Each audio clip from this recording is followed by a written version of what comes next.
আজকে বানাবো বন্ধুরা মোমো চিকেন ফ্রাই। কীভাবে বানাচ্ছি আপনাদের দেখাবো। পরিমাণ মতো নুন দিয়ে দিলাম, তেল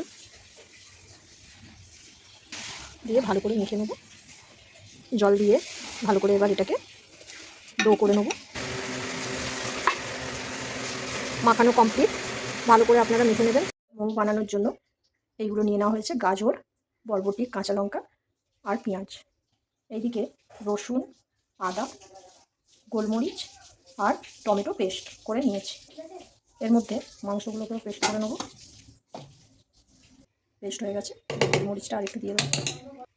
কড়াইয়ের মধ্যে পরিমাণ মতো তেল দিয়ে দেবো। এবার বরবটিগুলো দিয়ে দিচ্ছি।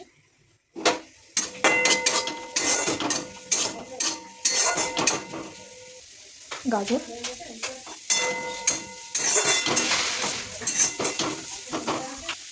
লঙ্কা, পেঁয়াজ,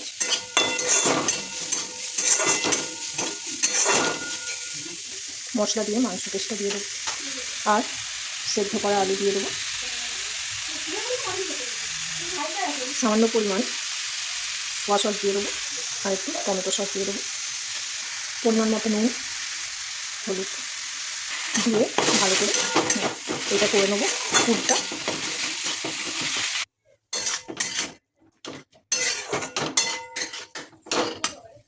মশলাটা প্রায় রেডি হয়ে গেছে। এবার অল্প একটু ভিনেগার দিয়ে দেবো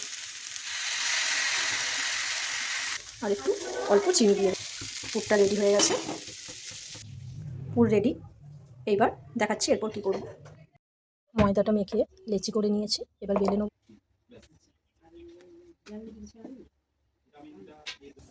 সব বেলে নিয়েছি, দিয়ে এবার মুড়ে নেব।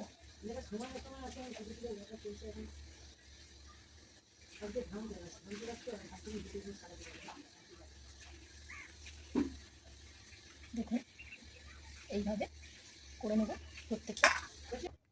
একে একে এইভাবে সব করে নিয়েছি। এইবার এটাকে ফ্রিজের মধ্যে আধা ঘন্টা রেখে দেবো। ফ্রিজের মধ্যে রেখে বন্ধ করে দেবো। এবার ফ্রিজ থেকে বের করে নিয়েছি, তেলটা গরম হয়ে গেছে। এবার একে একে দিয়ে দেবো।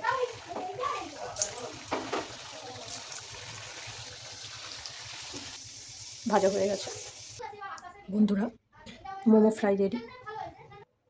আপনারা এইভাবে মোমো ফ্রাই বানাবেন। আমার রান্না যদি আপনাদের ভালো লাগে অবশ্যই লাইক, কমেন্ট, শেয়ার করে দেবেন আর সাবস্ক্রাইব করতে ভুলবেন না কিন্তু বন্ধুরা।